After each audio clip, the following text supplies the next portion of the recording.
ഹരിയോ ഭഗവത്ഗീതയിലൂടെ ജീവിത വിജയം. ഗീത ജീവിത വിജയമന്ത്രം. നമ്മുടെ ജീവിതത്തെ വിജയപ്രദമാക്കാനുള്ള സകല സാധ്യതകളും നമ്മുടെ മുന്നിൽ അവതരിപ്പിക്കുകയാണ് ഭഗവത്ഗീത. ഒരാൾ പോലും ഇവിടെ ദുഃഖിച്ച് നിരാശരായി ജീവിക്കേണ്ടതില്ല. ഇതുവരെയുള്ള അനുഭവങ്ങളൊക്കെ പരാജയത്തിൻ്റേതാണെങ്കിൽ പോലും ഇനിയൊരു പുതിയ ചരിത്രം നിങ്ങൾക്ക് മാറ്റിയെടുക്കാൻ സാധിക്കും. അതിനിത്രയേ വേണ്ടൂ. നിങ്ങൾ ഭഗവത്ഗീത ഉൾക്കൊണ്ടുകൊണ്ട് ഭഗവത്ഗീത കാണിച്ചു തരുന്ന മാർഗത്തിലൂടെ ചരിക്കാൻ നിങ്ങൾ തയ്യാറായാൽ മാത്രമേ നിങ്ങൾക്ക് ഒരു പുതിയ യുഗം വാർത്തെടുക്കാൻ പറ്റുള്ളൂ. അപ്പോൾ ഓരോ വ്യക്തിക്കും ഇതുവരെയുള്ള അനുഭവങ്ങളുടെ പശ്ചാത്തലത്തിലൂടെ ജീവിതത്തെ വിലയിരുത്തേണ്ടതില്ല. കഴിഞ്ഞത് കഴിഞ്ഞു. ഇനിയൊരു പുതിയ അധ്യായം തുറക്കാൻ, പുതിയ ജീവിതം രൂപപ്പെടുത്താൻ നമ്മളെല്ലാവരും യോഗ്യരാണ്. അതായത് മനുഷ്യൻ എന്ന് പറയുന്നത് not just a product of the past. നമ്മളൊരു പാസ്റ്റിൻ്റെ പ്രൊഡക്റ്റാണെന്ന് വിചാരിക്കരുത്. അതാണ് പലപ്പോഴും എൻ്റെ വിധി ഇങ്ങനെ, എൻ്റെ യോഗം ഇങ്ങനെ, എൻ്റെ തലയിലെഴുത്ത് ഇങ്ങനെ എന്നൊക്കെ നിങ്ങൾ ശപിക്കുന്നത്. ഒരുപക്ഷെ ഇത്തിരി ഓട്ടിസം ബാധിച്ച കുട്ടികൾക്കും മെൻ്റലി വളരെയധികം ഡൗൺ സിൻഡ്രോമുള്ള കുട്ടികൾക്കും ഞാൻ പറയുന്നത് ശരിയായിരിക്കാം. കാരണം അവരുടെ പാസ്റ്റിനെ അവർക്ക് മാറ്റാൻ പറ്റില്ല. എന്നാൽ ഒരു നോർമൽ ബുദ്ധിയും മനസ്സുമുള്ള ആളുകൾക്ക് ഇന്നലെ വരെ എങ്ങനെയാണോ അതാവണം എന്നില്ല നാളെ. നിങ്ങൾ ഇന്നൊരു മാറ്റത്തിന് തയ്യാറാണെങ്കിൽ മനുഷ്യനെ സംബന്ധിച്ച് മാത്രം ഒരു മനുഷ്യനായിട്ട് ജീവിക്കാം. മനുഷ്യന് ഒരു മനുഷ്യനേക്കാൾ താഴ്ന്ന് ജീവിക്കാം. ഒരു മനുഷ്യനേക്കാൾ ദൈവീകമായ ശക്തിയിലേക്ക് ഉണർന്നും ജീവിക്കാം. അപ്പം മനുഷ്യന് ഒരുപാട് ഓപ്ഷനുണ്ട്. വളരെ താഴ്ന്ന ജീവിതം നയിക്കാം, ആവറേജ് മനുഷ്യൻ്റെ ജീവിതം നയിക്കാം, എബോവ് ആവറേജ് നയിക്കാം, എൻ്റെ ഹയസ്റ്റ് ലെവലിലേക്ക് മനസ്സിനെ ഉയർത്തിക്കൊണ്ട് ജീവിക്കാം. അപ്പോൾ ഈ തരത്തിൽ നമ്മുടെ മനസ്സിനെ ഒന്ന് പാകപ്പെടുത്തിയാൽ നമുക്ക് കിട്ടാൻ പോകുന്നത് ഒരിക്കലും അതിർവരമ്പുകളില്ലാത്ത ജീവിതത്തിൻ്റെ സംതൃപ്തിയും കൃതാർത്ഥതയും ഒരു ജീവിതത്തിൻ്റെ ഒരു പരിപൂർണതയ്ക്ക്. അപ്പം നിങ്ങൾക്ക് ജീവിതത്തിൽ ഇനിയുള്ള ജീവിതത്തിൽ, തുടർന്നുള്ള ജീവിതത്തിൽ, മുന്നോട്ടുള്ള ജീവിതത്തിൽ കുറേ കൂടി സമാധാനവും ശാന്തിയും സ്വസ്ഥതയും സന്തോഷവും കൃതാർത്ഥതയും തോന്നണമെങ്കിൽ, അനുഭവിക്കണമെങ്കിൽ ജീവിതത്തിൽ മാറ്റങ്ങൾ ഉണ്ടായേ പറ്റുള്ളൂ. അല്ലാതെ താനെ മാറ്റങ്ങൾ ഉണ്ടാകും എന്ന് വിചാരിക്കരുത്. നിങ്ങൾ തന്നെ അതിന് എഫേർട്ട് എടുക്കണം, പ്രയത്നിക്കണം, പരിശ്രമിക്കണം. അതിന് നിങ്ങൾക്ക് ചില വഴികൾ അറിഞ്ഞിരിക്കണം. മാർഗങ്ങൾ അറിഞ്ഞിട്ടില്ല എങ്കിൽ നമ്മൾ ഇന്നലത്തെ പോലെ തന്നെ ഇന്നും നമ്മുടെ ജീവിതം തുടർന്ന് ജീവിക്കും. അപ്പോൾ ഒരു പുതിയ കാൽവെപ്പാണ്, പുതിയ സംരംഭമാണ്, പുതിയ പരിവർത്തനമാണ്, ഒരു നൂതന ആവിഷ്കാരമാണ് നമ്മുടെ ജീവിതം. അതിനാണ് നമുക്ക് ഗീത വഴി കാണിക്കുന്നത്. 5-ാം അധ്യായം നമ്മൾ പഠിക്കുമ്പോൾ ആദ്യമേ നമ്മൾ മനസ്സിലാക്കണം, 5-ാം അധ്യായം നമുക്ക് കാണിച്ചു തരുന്നത് നമ്മളിൽ ഒരു പുതിയ ജീവിതത്തെ ആവിഷ്കരിക്കാനുള്ള മാർഗങ്ങളാണ്. ഓരോ വ്യക്തിയിലും ഒരു പുതിയ വ്യക്തിത്വം രൂപപ്പെടുകയാണ്. നിങ്ങൾ ഭാരതത്തിൽ ദ്വിജൻ എന്നൊരു വാക്ക് നമ്മുടെ പുരാണങ്ങളിലും മറ്റും കേൾക്കും. ഈ ദ്വിജൻ എന്ന വാക്കിൻ്റെ അർത്ഥം ദ്വി എന്നതിന് രണ്ട് എന്നാണ് അർത്ഥം. ജനിക്കുക, രണ്ടാമത് ജനിച്ചവെന്നർത്ഥം. ഇപ്പോൾ സാധാരണ ഈ ആളുകൾ കോമയിലൊക്കെ പോയി പിന്നെ അതിന്ന് തിരിച്ചു വരുമ്പോഴാണ് ഇതൊരു പുനർജന്മമായിരുന്നു, രണ്ടാം ജന്മമായിരുന്നു ഒക്കെ. എന്നാൽ ഇവിടെ ഓരോ മനുഷ്യനും ഇനിയൊരു ജന്മം കൂടി ജനിക്കാൻ സാധിക്കും. നിങ്ങൾ ആയുർവേദത്തിലൊക്കെ കേട്ട് കാണും. ആയുർവേദത്തിൽ അവിടെ ഒരു മനുഷ്യന് കായകൽപ്പ ചികിത്സയുണ്ട്. അതായത് കായകൽപ്പം എന്ന് പറഞ്ഞാൽ ഒരുപാട് മരുന്നുകൂട്ടുകളൊക്കെ കഴിച്ച് ഇരുട്ടറയിൽ ഇരുന്ന് ആ മനുഷ്യൻ വീണ്ടും പുനർജനിക്കുകയാണ്. അതായത് ശരീരം യൗവനത്തിലേക്ക് വരുന്നതാണ് ഈ കായകൽപ്പ ചികിത്സ. എന്ന് പറഞ്ഞതുപോലെ നമ്മുടെ മനസ്സിനെ നമ്മളൊരു പുതിയ ജന്മത്തിലേക്ക്, പുതിയ ജീവിതത്തിലേക്ക് വികസിപ്പിച്ചെടുക്കുകയാണ്. അപ്പം അങ്ങനെ നമുക്കൊരു നല്ല ഒരു കരുത്തുള്ള സന്തോഷമുള്ള ഒരു വ്യക്തിത്വമായി മാറണം എന്ന ആഗ്രഹമുണ്ടെങ്കിൽ ഗീതയിലെ 5-ാം അധ്യായം നാം നിർബന്ധപൂർവം പഠിച്ചിരിക്കണം, നിർബന്ധമായും പഠിച്ചിരിക്കണം. കാരണം ഇത് നമുക്കൊരു പുതിയ വെളിച്ചമാണ്, പ്രകാശമാണ്. ജീവിതത്തിൽ ഒരു വലിയ മാറ്റത്തിനുള്ള ഒരു ദിശ നമുക്ക് കാണിച്ചു തരികയാണ്.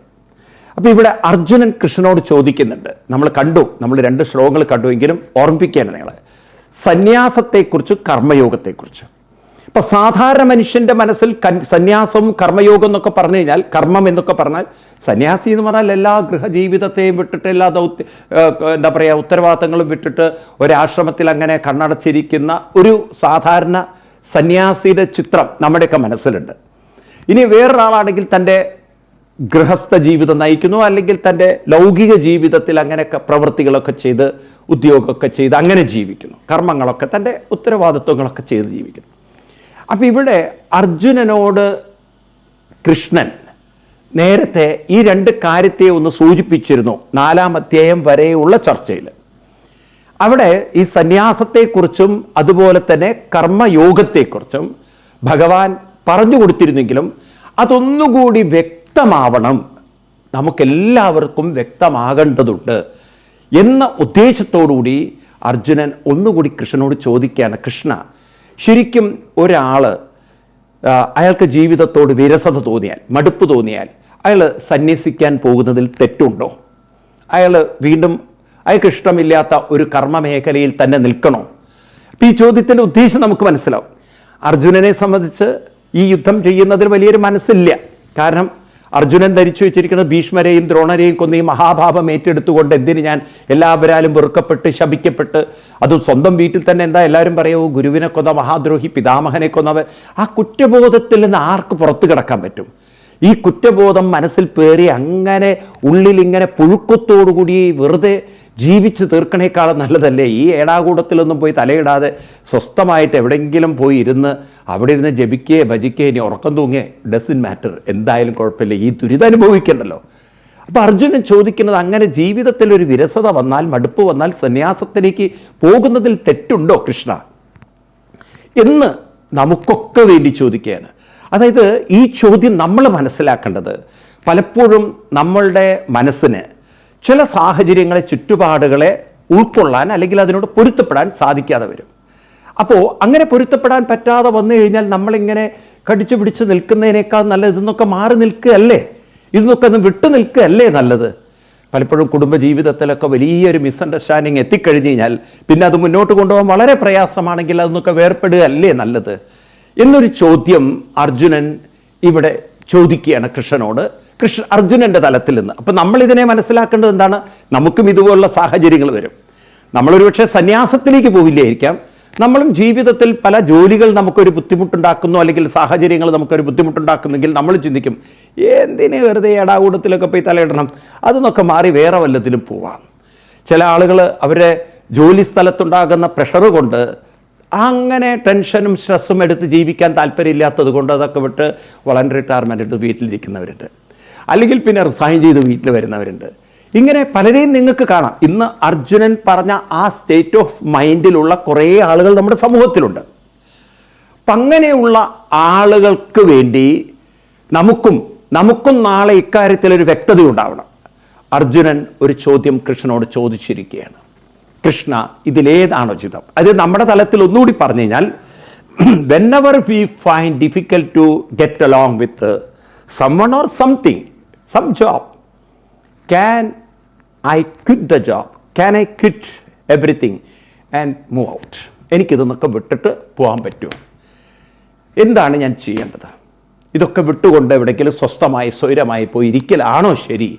അതോ കടിച്ചു പിടിച്ച് വെറുപ്പും മനസ്സിൽ മടുപ്പും തോന്നി നിരാശയോടെ അങ്ങനെ ടെൻഷനും സ്ട്രെസ്സുമായിട്ട് ഇവിടെ തന്നെ അങ്ങനെ അള്ളിപ്പിടിച്ചിരിക്കുന്നതാണോ ശരി? എന്താണ് ശരി?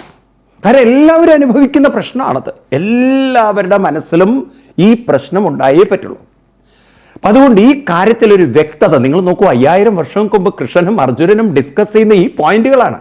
ഇന്നത്തെ ആധുനിക സമൂഹത്തിൽ പോലും മനുഷ്യൻ നേരിടുന്ന പ്രശ്നങ്ങളെയാണ്, സങ്കീർണമായ പ്രശ്നങ്ങളെയാണ് അന്നത്തെ കാലത്ത് 5000 വർഷങ്ങൾക്ക് മുമ്പ് ലോകത്തിലെവിടെയും യൂണിവേഴ്സിറ്റികളും കോളേജുകളും ഒന്നും ഡെവലപ്പ് ചെയ്യാത്ത കാലത്ത് ഒരു യുദ്ധക്കളത്തിൻ്റെ നടുക്കളത്തിൽ വെച്ച് കൃഷ്ണൻ അർജുനനുമായിട്ട് ഡിസ്കസ് ചെയ്യുന്നത് ആലോചിച്ച് നോക്കുക. അപ്പം നമ്മുടെ ഹൈറ്റ് ഓഫ് വിസ്ഡം എവിടെയായിരുന്നു എന്നുള്ളത്, മനുഷ്യൻ എത്രമാത്രം അന്നത്തെ കാലത്ത് ഇവോൾവ് ചെയ്തിരുന്നു. ചോദിക്കുന്ന അർജുനൻ്റെ ചോദ്യവും അതിന് കൃഷ്ണൻ കൊടുക്കുന്ന സയൻറ്റിഫിക് ആയിട്ടുള്ള ഉത്തരവും, വളരെ റേഷണലായിട്ടുള്ള, വളരെ യുക്തി സഹജമായിട്ടുള്ളൊരു ഉത്തരം, ഇതൊക്കെ ആയിരുന്നു സത്യത്തിൽ ഭാരതത്തിൻ്റെ അമൂല്യ സമ്പത്ത്. അതുകൊണ്ടാണ് ഭഗവത്ഗീതയെല്ലാം ദിനം പ്രതി അതിൻ്റെ പ്രചാരവും അതിൻ്റെ വ്യാപനത്വവും കൂടിക്കൂടി വരുന്നത്. ശരിക്കും സത്യം പറഞ്ഞാൽ നമ്മുടെ ഹിന്ദു സമൂഹം ഈ ഭഗവത്ഗീത പഠിച്ചൊന്ന് പ്രചരിപ്പിച്ചിരുന്നെങ്കിൽ ഇന്ന് ലോകത്തിൽ ഒരു മതമേ നിലനിൽക്കുള്ളൂ. കാരണം ഇത്രമാത്രം ശാസ്ത്രീയമായിട്ട്, ഇത്രമാത്രം യുക്തിനിഷ്ഠമായിട്ട് അനലൈസ് ചെയ്യുന്ന ഒരു മതഗ്രന്ഥവും നിങ്ങൾക്ക് ലോകത്തിൽ കാണാൻ പറ്റില്ല. മറ്റതെല്ലാം അന്ധവിശ്വാസങ്ങളും മനുഷ്യനെ തെറ്റിദ്ധരിപ്പിക്കുന്നതും, ഇല്ലാത്തൊരു സ്വർഗം അവിടെ ഉണ്ടെന്ന് തെറ്റിദ്ധരിപ്പിച്ച് നാളെ സ്വർഗത്തിലേക്ക് എത്താമെന്ന് പറഞ്ഞ് ഇന്ന് റിക്രൂട്ട് ചെയ്യുന്നവരാണ്. ഭൂമിയെ നരകമാക്കി സ്വർഗത്തിൽ പോയി അടിച്ചു പൊളിച്ച് ജീവിക്കാമെന്ന് പറയുന്ന മിഥ്യാബോധത്തിലേക്കാണ് അവർ മനുഷ്യരെ നയിക്കുന്നത്. അന്ധമായിട്ടുള്ളൊരു ജീവിതമാണത്.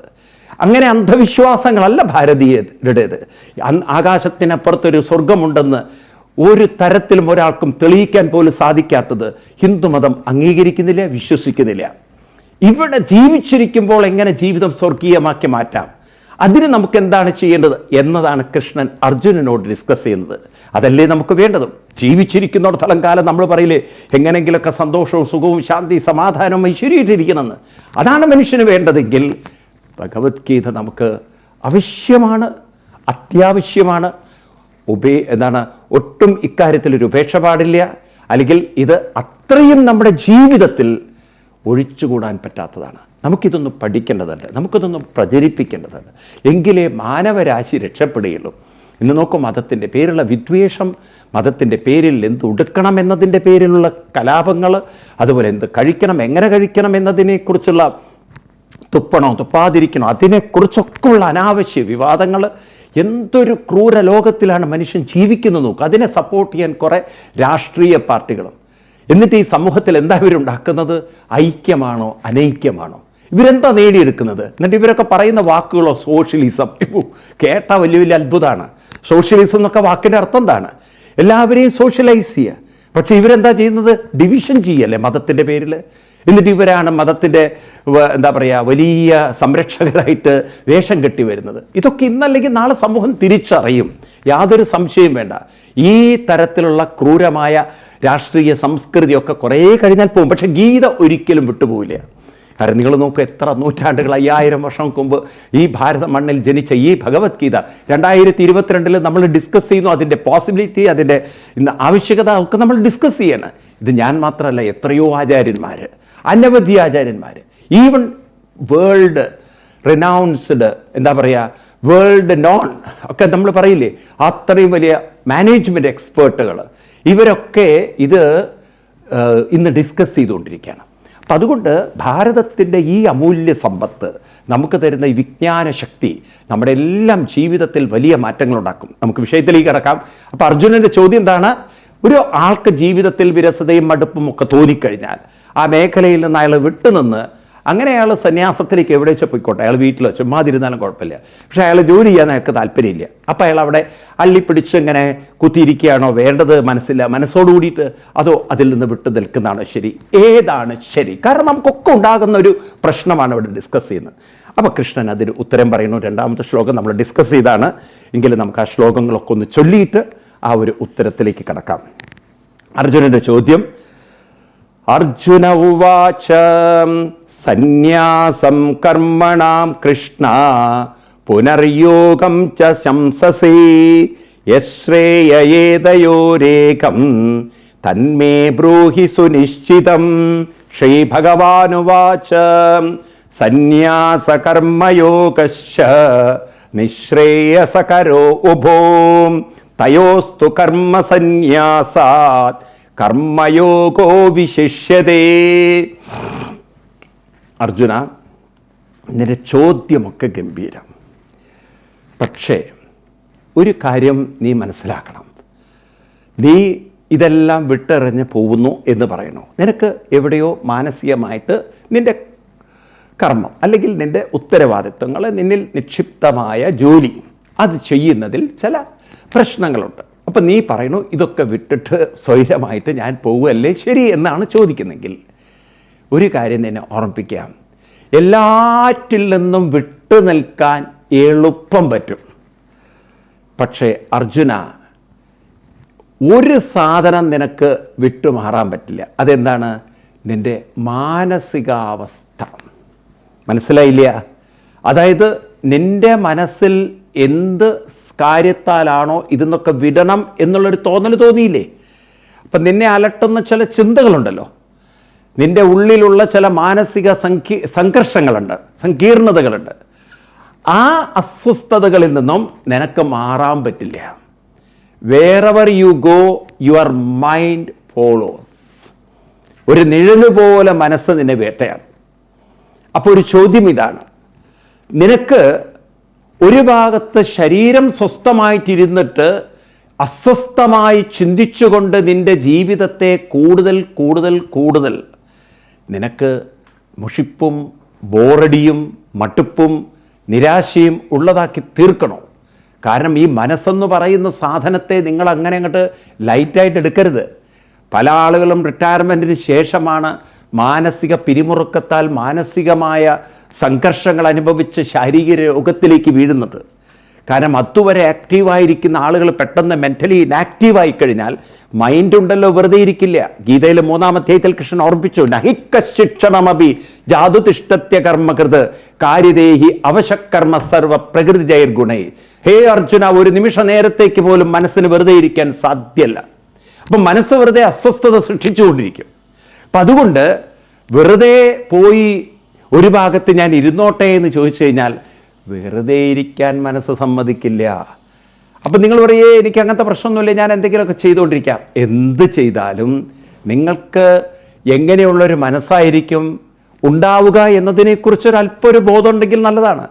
നിങ്ങളുടെ മനസ്സെപ്പോഴും ഉള്ളിൽ ചില വിഷമങ്ങളും വേദനകളും നിരാശകളും മോഹഭംഗങ്ങളും നിങ്ങൾ അലട്ടിക്കൊണ്ടിരിക്കും. കാരണം എവിടെയോ നിങ്ങളൊരു ഇന്നെഫിഷ്യൻ്റ് ആയിരുന്നു, എവിടെയോ നിങ്ങളൊരു ഇറസ്പോൺസിബിൾ ആയിരുന്നു എന്ന ഒരു കുറ്റബോധം നിങ്ങളെ വേട്ടയാടിക്കൊണ്ടിരിക്കും.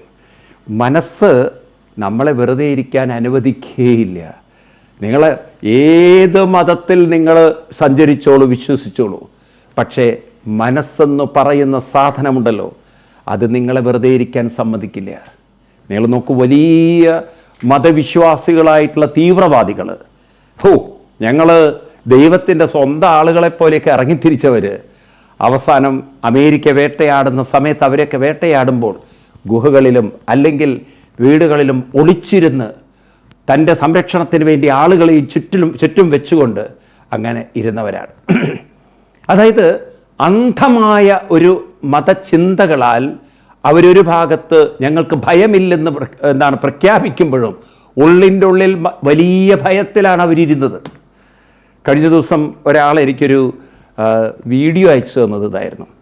ഒരു ക്രിസ്ത്യൻ, ഇപ്പോഴത്തെ ഈ കാലഘട്ടത്തിലുണ്ടല്ലോ, അവരൊക്കെ രോഗശുശ്രൂഷകരായിട്ട് കുറേ ആൾക്കാരുണ്ട്. അപ്പോൾ അതിൽ രോഗശുശ്രൂഷ, അവർക്ക് ദൈവം അങ്ങോട്ട് കയറുകയാണ് മേലേക്ക്. എന്താ അറിയില്ല, ഭയങ്കര ഈ ഷോക്കടിക്കുന്ന പോലെയാണ് ദൈവം കയറുന്നത്. അങ്ങനെ ഒരു ചെറുപ്പക്കാരെ ഇവൻ്റെ മേൽ ദൈവം കയറുക. ഇവൻ ദൈവം കയറി ഇവൻ ഓരോ വീടുകളിലും പോയി ഇങ്ങനെ ശുശ്രൂഷ ചെയ്തു കൊടുക്കും. എങ്ങനെ അറിയില്ല, ഇവന് കുറേ ഡാറ്റകൾ ഇൻഫർമേഷൻ കിട്ടുന്നത്. ഒരു ക്യാൻസർ ബാധിച്ച ഒരു അമ്മ താമസിക്കുന്ന വീട്ടിൽ, ഹിന്ദു ഭവനത്തിൽ ഇവൻ കയറിച്ചില്ല. അവരോട് പറഞ്ഞു, നിങ്ങളുടെ അമ്മയ്ക്ക് ക്യാൻസറാണ്, അപ്പം നിനക്കെങ്ങനെ മനസ്സിലായി? എനിക്ക് ദൈവം തോന്നിച്ചു എന്നാണ്. ഇവനെവിടെ കള്ളസുവർ, നാടൻ ഭാഷയിൽ പറഞ്ഞാൽ ഇവൻ എവിടെയോ ഒരു ക്യാൻസർ ഹോസ്പിറ്റലിൽ പോയിട്ട് ഇൻഫർമേഷൻ തപ്പിയെടുക്കുകയാണ്. അവിടുന്ന് ഓരോരുത്തരെയും ഡാറ്റ തപ്പിയെടുക്കുകയാണ്. അവിടെയും ഇവൻ്റെ കുറേ ഏജൻറ്റുമാരുണ്ട്. അല്ലാതെ ഇവന് ദൈവം തോന്നിച്ചാണത്രേ. അപ്പോൾ ഈ പാവം അവിടുത്തെ വീട്ടുകാരൻ ശരി അവിടെ ഇരുന്നോളാൻ പറഞ്ഞു. ഇനിയിപ്പോൾ എന്താ വേണ്ടത്? ഇല്ല, ദൈവം എന്നോട് പറഞ്ഞിരിക്കുന്നു പ്രാർത്ഥിച്ച രോഗം മാറ്റാമെന്ന്. അപ്പം ഇവൻ പ്രാർത്ഥിച്ച് രോഗം മാറ്റാൻ വന്നിരിക്കുക. അതിനിപ്പോൾ എന്താ വേണ്ടത്? പ്രാർത്ഥിച്ചോളൂ, മാറ്റിക്കോളൂ. അല്ലല്ല, അങ്ങനെയല്ല, നമ്മൾ ഒന്നിച്ചു പ്രാർത്ഥിക്കണം, ദൈവം പറഞ്ഞിരിക്കണം. അതിനിപ്പോൾ എന്താ വേണ്ടത്? അങ്ങും അങ്ങയുടെ ആൾക്കാരൊക്കെ കൂടെ ഞാൻ പറയുന്നതൊക്കെ ഒന്ന് അനുസരിക്കണം. എന്താ വേണ്ടത്? ബൈബിൾ പ്രകാരം എല്ലാവരും കുറച്ച് ബൈബിളൊക്കെ വായിച്ചിട്ട് അങ്ങോട്ട് പ്രാർത്ഥിക്കുക. അപ്പം നിങ്ങളുടെ അമ്മയുടെ അസുഖം മാറും. അപ്പോൾ ഇതിൽ ബൈബിളിൽ എവിടെയാണ് പറഞ്ഞിരിക്കുന്നത് പ്രാർത്ഥിച്ചാൽ രോഗം മാറുന്നത്? അപ്പോൾ പറഞ്ഞു ഇന്ന സ്ഥലത്തുണ്ട്. അപ്പം ഇയാൾ പറഞ്ഞു ബൈബിൾ കാണണം. അപ്പോൾ അതിലുണ്ട് പ്രാർത്ഥിച്ചിട്ട് രോഗം മാറി ദൈവം കൈപിടിച്ചുയർത്തി എന്നൊക്കെ. ശരി, നിങ്ങൾ സത്യത്തിൽ ജീസസിൽ വിശ്വസിക്കുന്നുണ്ട്? പിന്നെ ഞാൻ ജീസസിൻ്റെ സ്വന്തം ആളാണ്, ജീസസ് കയറുന്ന ആളാണ്. മറ്റുള്ളവർക്കൊക്കെ ജീസസിൽ വിശ്വാസമുള്ളൂ. എൻ്റെ മേലിങ്ങനെ ഇടയ്ക്കിടയ്ക്ക് കയറി വരും, ഈ പല്ലി വീഴുന്നത് പോലെ ഇടയ്ക്കിടയ്ക്ക് ദൈവം എൻ്റെ മേൽ വീഴും. എന്നിട്ട് അപ്പോൾ ജീസസ് നിങ്ങളുടെ മേൽ കയറാറുണ്ട്, ജീസസ് നിങ്ങളെ കൊണ്ട് പലതും ചെയ്യിക്കാറുണ്ട്. സത്യമല്ലേ? ജീസസ് ഉള്ളത് കൊണ്ട് നിങ്ങൾക്ക് യാതൊരു ഭയമില്ലല്ലോ. ഇല്ല. ഉറപ്പല്ലേ? സത്യം ചെയ്യാൻ പറഞ്ഞു. ബൈബിൾ തൊട്ട് സത്യം ചെയ്യാൻ പറഞ്ഞു. സത്യം ഉറപ്പാണോ ചോദിച്ചു. ഉറപ്പാണ്. അപ്പോൾ ഇയാൾ ബൈബിളിലൊരു പേജ് എടുത്തു, ഏതോ ഒരു സുവിശേഷത്താണ്. അപ്പോൾ അതിൽ എഴുതിയിരിക്കണോ എന്താണ്, ദൈവത്തെ വിശ്വസിക്കുന്നവൻ വിഷം കുടിച്ചാൽ പോലും ഏൽക്കില്ല എന്നുള്ളത് പറഞ്ഞു. ഈ പറഞ്ഞത് ശരിയാണോന്ന് പറഞ്ഞു. ശരിയാണ് സഹോദരൻ. ഈ ചങ്ങാതി ഉണ്ടല്ലോ, ഈ വീട്ടുകാരൻ, അയാളുടെ വീട്ടിലെന്തോ പച്ചക്കറിക്ക് അടിക്കാനുള്ള ഘോര വിഷം എടുത്തുകൊണ്ട് വന്നു. എന്തോ കുരുടാരം എടുത്തുകൊണ്ട് വന്നിട്ട് പറഞ്ഞു, അല്ല നിങ്ങളുടെ വാക്കുകൾ ശരിയാണോ നോക്കണമല്ലോ. ഗ്ലാസ്സിൽ കലക്കിയാൾ എനിക്കിത് പറയണം, ദൈവത്തിൻ്റെ ഈ വചനം ശരിയാണോ, എൻ്റെ മുന്നിൽ നിന്ന് കുടിക്കണം എന്ന് പറഞ്ഞു. ആ ദൈവം കയറുന്ന മനുഷ്യനിപ്പോൾ ദൈവം കയറുന്നില്ല, പേടി കയറിയിട്ട് അദ്ദേഹം വേർത്ത് കുളിച്ച് അദ്ദേഹത്തിനോട് പറഞ്ഞു, അങ്ങനെ ഞാൻ വെറുതെ വിടില്ല, നിങ്ങൾ ബൈബിളിൽ വിശ്വസിക്കുന്നെങ്കിൽ നിങ്ങളിത് എൻ്റെ മുന്നിൽ പ്രൂവ് ചെയ്യണം. ദൈവത്തെ വിശ്വസിക്കുന്ന വിഷം കുടിച്ചാൽ പോലും ഏൽക്കില്ല എന്നാണ് ബൈബിളിൽ എഴുതി വെച്ചിരിക്കുക. എനിക്ക് കാണണം നിങ്ങൾക്ക് വിഷം ഏൽക്കില്ലേ എന്നുള്ളത്. ആ മനുഷ്യൻ പറഞ്ഞു, എനിക്ക് കുടിക്കാൻ ഇത്തിരി വെള്ളം തരുമെന്ന്. അത് ചോദിച്ചോ, ഇതന്നെ വിഷം കൂടെ വെച്ചിരിക്കുന്നത്, അല്ല വെള്ളം കുടിച്ചിട്ട് വിഷം കുടിച്ചിട്ടാണ്. ഈ മനുഷ്യൻ വെള്ളം എടുക്കാൻ വേണ്ടി പറ്റോ, ജീവനും കൊണ്ട് സ്ഥലം വിട്ടിരിക്കണു, പൊടി പോലും കാണാനില്ല ആ മനുഷ്യൻ്റെ. പിന്നെ ഇയാൾ ബൈക്കെടുത്ത് നോക്കുമ്പോൾ എവിടെയോ ദൂരെ ഓടുകയാണ്. നിങ്ങൾ ദൈവത്തിൽ അയാൾ പറഞ്ഞു, ദൈവം മണ്ണാങ്കട്ടെയൊന്നുമില്ല, എനിക്ക് എൻ്റെ ജീവനാണ് വലുതെന്ന്. ഇതാണ് മനുഷ്യൻ്റെ ഇത്രയുള്ള ഇവരുടെയൊക്കെ മേലുള്ള ദൈവക്കയറ്റം. ഇങ്ങനെ ജനങ്ങളെ പറ്റിച്ചും പാവം ഇദ്ദേഹം ഇപ്പോൾ അതൊക്കെ കുറച്ച് അറിയുന്ന ആളായതുകൊണ്ടല്ലേ. തീരെ അറിവില്ലായിരുന്നെങ്കിൽ പൊട്ടന്മാരവിടെ അമ്മായിയപ്പനെയൊക്കെ വിളിച്ചിട്ട് പിന്നെ അല്ലേലുയ്യ എന്ന് പറഞ്ഞിട്ട് നെഞ്ചത്തടിച്ച് കരയായിരുന്നു. ഈ പാവം അമ്മ വയസ്സാം കാലത്ത് വിഷ്ണു സഹസ്രനാമം ചൊല്ലിയിരുന്ന അമ്മയുടെ മുന്നിൽ അല്ലേലുയ്യ അതിനല്ലെങ്കിൽ തന്നെ ജീവൻ പോകാൻ കാത്തിരിക്കുകയാണ്. ഇതും കൂടി കേട്ട് കഴിഞ്ഞാൽ അല്ലെങ്കിലുയ്യ എന്നൊക്കെ പറഞ്ഞിട്ട് വെറുതെ ബഹളം വെച്ചിട്ട് ഇങ്ങനെ കുറേ പൊട്ടന്മാർ നമ്മുടെ ഹിന്ദു സമൂഹത്തിലുണ്ട്. ഇല്ല എന്ന് പറയാൻ പറ്റില്ല. കാരണം ഒരു വിവരവും ഇല്ല. അതുകൊണ്ടാണ് ഗീതയൊക്കെ ഒന്ന് പഠിക്കണം. അപ്പം നിങ്ങൾക്ക് മനസ്സിലാവും, ജീവിതത്തിൽ എവിടെ ഒളിച്ചോടിപ്പോയാലും നമ്മളെ വേട്ടയാടാൻ നമ്മുടെ ഉള്ളിൽ നമ്മുടെ മനസ്സുണ്ടാവും. ചെയ്യേണ്ട കടമകൾ ചെയ്തിട്ടില്ല എന്നുള്ള കുറ്റബോധം, ചെയ്യേണ്ടത് ഭംഗിയായിട്ട് ചെയ്തിട്ടില്ല എന്നുള്ള കുറ്റബോധം. ഈ മരിക്കാൻ നേരത്തെ പല ഉദ്യോഗസ്ഥന്മാരും ഇതുപോലെ അവരുടെ ഉള്ളിലുള്ള പലതും വിളിച്ചു പറയാണ്ട്, എന്നാലും ഞാനത് വേണ്ട പോലെ ചെയ്തിട്ടില്ലല്ലോ. ഇന്നല്ലെങ്കിൽ നാളെ മനുഷ്യൻ്റെ ഉള്ളിൽ ആ കുറ്റബോധം പുറത്തു വരും. അപ്പം അതുകൊണ്ട് ഒരു കുറ്റബോധത്തോടു കൂടിയിട്ട് ജീവിതത്തിൽ ഒളിച്ചോടുന്നതാണോ ശരി, അതോ വളരെ വ്യക്തതയോടെ ജീവിക്കുന്നതാണോ ശരി, കരുത്തോടെ ജീവിക്കുന്നതാണോ ശരി? ഇതിലേതാണ് വേണ്ടത്? ഇത് നമുക്ക് ശരിക്കും ഒന്ന് ഉൾക്കൊള്ളണം. എങ്ങനെ ജീവിക്കണം? കരുത്തോടെ ജീവിക്കണോ അതോ കുറ്റബോധത്തോടെ ജീവിക്കണോ? മനുഷ്യൻ കുറ്റബോധത്തോടെ ജീവിക്കുന്നെങ്കിൽ രോഗിയാണ്. കാരണം മനസ്സെപ്പോഴും ഇങ്ങനെ വ്രണപ്പെട്ട്, മനസ്സിലെപ്പോഴും ദുഃഖങ്ങളും നിരാശകളും വിഷമവും വിഷാദവുമായിട്ട് എന്ത് ജീവിതമാണ് നിങ്ങൾ ജീവിക്കാൻ പോകുന്നത്? ബാഹ്യമായ എല്ലാ സൗകര്യങ്ങളും ഉണ്ടായാലും ആന്തരികമായി ഉമിത്തി പോലെ നീറി പുകയുന്ന മനസ്സിന് എന്ത് ശാന്തി, സമാധാനവും സ്വസ്ഥതയുമുണ്ട്. അതുകൊണ്ട് മനസ്സിൽ നല്ല സമാധാനവും ശാന്തിയും സ്വസ്ഥതയും ഉണ്ടാവണമെങ്കിൽ അങ്ങനെ ഒരു മനസ്സിനെ നമുക്ക് ക്രിയേറ്റ് ചെയ്യണം. സത്യത്തിൽ ഒരു നല്ല മനസ്സിനെ ക്രിയേറ്റ് ചെയ്തുള്ളൊരു ജീവിതം ഇന്ന് നമുക്കാരും പറഞ്ഞു തരുന്നില്ല. അതുകൊണ്ട് പലർക്കുമുണ്ടല്ലോ കിടന്നുറങ്ങുമ്പോൾ ഉറക്കമില്ല. എല്ലാവരും ഒരു തരം മയക്കത്തിലാണ്. അവരുടെ ഫുൾ മനസ്സ് റെസ്റ്റിലല്ല. മനസ്സിൻ്റെ ഒരു ചെറിയ പോർഷൻ മാത്രമേ റെസ്റ്റ് എടുക്കുന്നുള്ളൂ. ബാക്കി മുഴുവൻ ഒരു വോൾക്കാന പോലെ ആക്റ്റീവാണ്. അതുകൊണ്ട് തന്നെ അവർ ഫിസിക്കലി രോഗികളാണ്. അപ്പം അതുകൊണ്ട് ഹോൾ മനസ്സ് ഒരു കൊച്ചുകുട്ടി ഉറങ്ങുന്ന പോലെ. ഈ ഭാഗവതത്തിൽ പറയും, ദ്വാവേമ ചിന്തയാ മുക്ത. രണ്ടുപേര് ചിന്തകളിൽ നിന്ന് മുക്തമാണ്. ഒന്ന് യോ ജഡോ ബാലോ, ഒന്ന് ജഡ, ഒരു കൊച്ചുകുട്ടിയാണ്. രണ്ടാമത്തെ ആള് ആരാണോ ഗുണാതീതരായി പോയിരിക്കുന്ന ആളുകൾ. അതായത് ഗുണങ്ങളെ അതിക്രമിച്ച് എന്ന് പറഞ്ഞാൽ എന്താണ്, തൻ്റെ മനസ്സിൻ്റെ ചാബല്യങ്ങളെ, അസ്വസ്ഥതകളെ മറികടന്നവർ. ഈ തരത്തിൽ മനസ്സിലുള്ള അനാവശ്യ ചിന്തകളെ മറികടക്കാനുള്ള കരുത്ത് നേടി ജീവിക്കണോ അതോ ഈ ചിന്തകളാൽ അസ്വസ്ഥരായി അതിൽ തന്നെ ഹോമിക്കപ്പെട്ട്, അതിൽ തന്നെ വേവിക്കപ്പെട്ട്, അതിൽ തന്നെ ഒരു പുഴുകുത്തുന്ന പോലെ പുഴുക്കുത്തോടുകൂടി ജീവിച്ച് നരകിക്കണം? ഇതിലേത് വേണം നമുക്ക്? ഈ കാര്യത്തിൽ നമുക്കൊരു വ്യക്തത ഇല്ല എങ്കിൽ നാളെ ഭാവി എന്ന് പറയുന്നത് ശോഭനമല്ല. ഭാവി എന്ന് പറയുന്നത് മുഴുവൻ ദുരിതത്തിൻ്റെ, ദുഃഖത്തിൻ്റെ ആഴക്കയങ്ങളിലേക്കുള്ള യാത്രയാവും. അതുകൊണ്ട് നമുക്കൊരു വ്യക്തത വേണ്ട ഈ കാര്യത്തിൽ. അതാണ് കൃഷ്ണൻ ഗീതയിലെ 5-ാം അധ്യായത്തിൽ നമുക്ക് വളരെ വ്യക്തമായിട്ട് വ്യക്തമാക്കി കാണിച്ചു തരുന്നത്. അതുകൊണ്ടാണ് 5-ാം അധ്യായം വളരെ ഇമ്പോർട്ടൻ്റ് ആണ് നിങ്ങളോട് ഞാൻ ആദ്യമേ പറഞ്ഞത്. ഏതായാലും ഈ ഒരു വിഷയം നമുക്ക് കൂടുതൽ വിശദമായി പഠിക്കണം. അടുത്ത ക്ലാസ്സിൽ കൃഷ്ണൻ എന്താണ് ഇതിന് ഉത്തരം കൊടുക്കുന്നത് നമുക്ക് നോക്കാം. അതുവരെ എല്ലാവർക്കും നന്ദി, നമസ്കാരം, പ്രണാമം.